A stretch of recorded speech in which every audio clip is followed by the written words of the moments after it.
Chief Minister of Tamil Nadu, Thiru M.K. Stalin sir, for inviting all of us to this very important meeting. Honorable Chief Minister of Kerala, Shri Pinarayi Vijayan sir, Honorable Chief Minister of Telangana, Revanth Reddy Garu, Honorable Chief Minister of Punjab, Shri Bhagwan Singh Manji, Honorable former Chief Minister of Odisha, Shri Naveen Patnaik ji, my brother and Deputy Chief Minister of Tamil Nadu, Shri Udayanidhi Stalin ji, Deputy Chief Minister of Karnataka, Shri D.K. Shivkumar ji, and to all the representatives of various political parties from across India, I sincerely thank you for joining this very important meeting.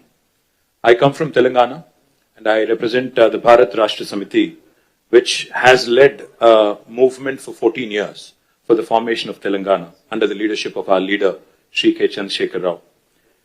When Mr. Vijayan spoke about tyranny of majority, sir, we understand what exactly it means to come out of a larger setup and create a small state. We fought against Delhi, and we fought against the forces for about 14 years to achieve our dream. A long fraught battle it was. We of course draw a lot of inspiration from the people of Tamil Nadu on how to preserve our identity and fight for our rights in a federal setup, because the whole Dravidian movement is a beacon of light for all of us across the country in terms of fighting for our rights and fighting for our spirit. We, of course, also are aware that the 5 South Indian states are at the receiving end, as was enunciated by Shri Vijayan ji, Shri Revanth Reddy ji, and also eloquently by D.K. Shivkumar ji, of the Union government's policies. Despite demonstrating robust growth across sectors, these states have been victims of apathy and discrimination. Let me remind all of us, we live in the world's largest democracy, India. But democracy should not become a mobocracy. We cannot let numbers dictate terms. We cannot let numbers dictate policies. While any true federal government would incentivize high-performing states, we have a dispensation today in India that rewards laggards and penalizes achievers. South Indian states, we all know, have been pioneers in administration, in education, in economic production, yet we are penalized with reduced political power. This is not just an imbalance, but it is a political and fiscal centralization that is looming large. History will not forgive us if we do not speak up, because this is the time I think we have to unite. We have to fight against this fundamental inequity. We also need to remember those who have contributed significantly cannot be penalized, cannot be discriminated against. Despite contributing to 36% of India's GDP from the 5 southern states, we are receiving smaller share of central resources, which is also raising a huge concern on fiscal centralization. Delimitation will also create a situation where fiscal resources will also be centralized, much to the chagrin, much to the detriment of South Indian states. If we allow this to continue, I fear that as South Indian leaders, we will be doing a great disservice to our future generations. So history will not forgive us, let me repeat, if we do not speak up now. Discrimination against the South is not a new phenomenon. However, it has reached an alarming proportions in the last 1 decade. From forcible imposition of Hindi to projects like bullet trains only being confined to the northern part of India, Union government's initiatives are clearly clearly discriminating against the southern states. To make matters worse, the BJP-led Union government is now attempting to implement delimitation on basis of population, adding insult to injury. I'd like to begin by quoting a renowned jurist who once famously said, "A true federation does not allow any region to dominate another, nor does it permit the dilution of democratic representation based on transient factors." So if Lok Sabha seats are increased on population basis, it could prove detrimental not just to South India but also to our friends from Punjab.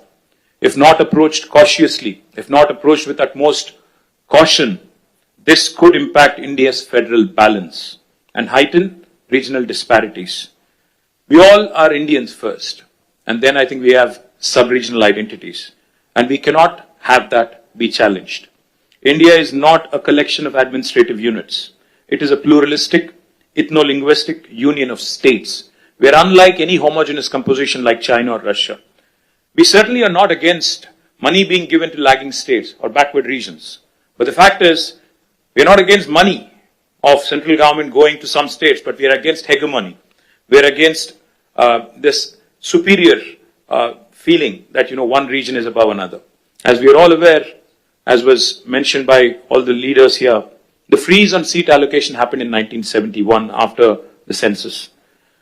Then the South India effectively started controlling population. Of course, we all know the story. Now today, we are about 24%, as was pointed out by Telangana CM. But North, the percentage of population has increased, and my brother gave a very nice presentation on what will happen if we go on with the population basis.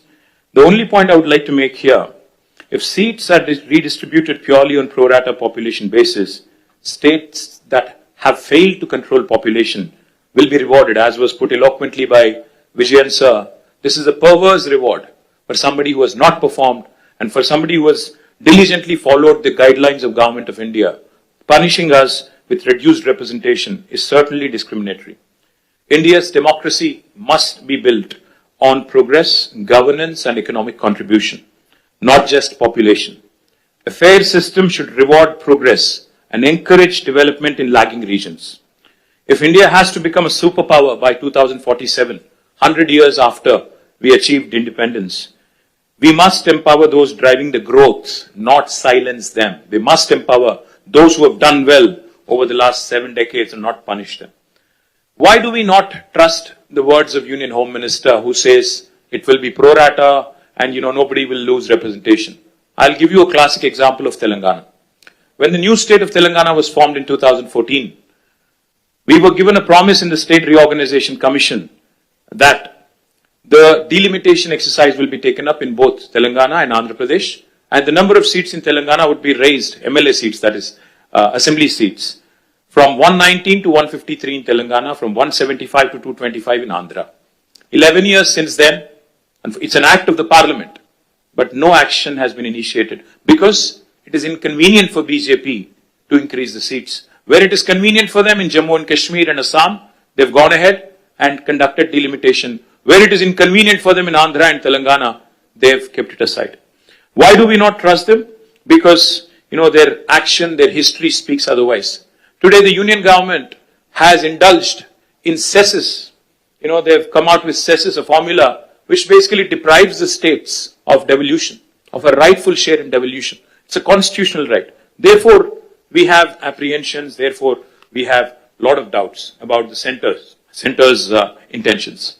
But I also would like to propose a few possible suggestions towards solutions. If the central government is determined to proceed with delimitation, I think as Stalin sir put it, fair delimitation is the ask. It should be fair, it should be just, and Dr. Baba Saheb, when he put these 3 words in Constitution, I think he meant it for situations like this: equality, liberty, and fraternity. Now, if they would want to go ahead and do the delimitation because they have the numbers, then we have to ensure that the current proportion of each state remains as it is. If Tamil Nadu has about 39, is it? 39 and Telangana has 17 with increased numbers also, our percentage should also increase proportionately. And it should not come down, our voice should not come down. If a state currently has 2% of the total parliament seats, even after delimitation, also the state should have 2% share of the seats. As Mr. Mann was pointing out, his numbers will increase technically, but percentage will come down, which defeats the whole purpose. The second suggestion could be, as some people are proposing, a permanent, freeze could be also brought in. We can say that 1971, the census could be the basis and there could be no further increase in the number of seats. Another alternative approach could be, again, this could be a radical solution. As one of my friends asked, what is the basis for Telangana CM's recommendation of 33%? I would say, if South India is contributing 36% to GDP, why don't you give us 36% of the voice in parliament? What is wrong? Why are you not rewarding those states that have performed exceptionally well in nation building? If nation building can happen by way of contribution from states, then why not reward those states that have done very well? Sir, I would only say fiscal contribution, I think, also has to be taken. It cannot just be population. No one can ignore, because since even D.K. Shivkumar Anna mentioned fiscal contribution, let me point out, Telangana is only 2.8% of India's population, but we contribute to 5.2% of India's GDP. We're literally punching double our weight. We cannot be penalized, we cannot be snubbed, we cannot be undermined in terms of our voice in parliament which is a travesty of justice. One thing I would also like to add, and this is a possibly practical solution. Sir, a true representative democracy is one where people's voices are heard. Why is delimitation being proposed? Because population has increased and people's voices have to be heard. If people's voices have to be heard, increase the number of MLA seats in each state. You go ahead, increase the number of MLA seats, because typically MLAs are the first port of call for people, not MPs. MPs only voice concerns on larger national policies in Parliament. But MLAs are the first port of call. So I would propose that the national government come forward, union government come forward with a proposal. In lieu of increased population across the country, let us increase number of assembly seats in each state so that people are having more access to their MLAs, more decentralized setup. Also, I would like to say this is a fair formula because I think most states would be happy to see more representation. Finally, I would like to remind the union government from this forum, sir, that India is a union of states. Constitution clearly says we are a union of states. We are, like Pinarayi Vijayan sir said, federalism is not a gift, it is our right. So let us remind union government that our founding fathers stitched this great country together with immense grit, determination and tenacity. They understood that India is one of the most diverse nations on this planet and therefore thoughtfully incorporated essential concessions and guarantees into our constitution to build a strong foundation of mutual trust. Sadly, that very foundation is now being shaken by the current regime in New Delhi. Political representation for states in the Lok Sabha is a crucial and a very deeply emotive issue. The union government cannot be callous. They must not take any hasty steps without broad and inclusive consultations involving the people, political parties, state governments, independent activists, people's organizations, and civil society groups as well. India has just completed 75 years of its existence. Our national leadership should strive to heal the old wounds rather than create new ones. Union government should act like a big brother, not big boss. As a renowned scholar and statesman once said, the federal structure of India must ensure that no state, however small or large, it could be Manipur or it could be Uttar Pradesh, feels neglected in governance. Finally, cooperative federalism will make India stronger. Stronger the states, stronger the country. Cooperative federalism will make India stronger, not coercive federalism. Jai Telangana, Jai Hind. Thank you, Stalin sir.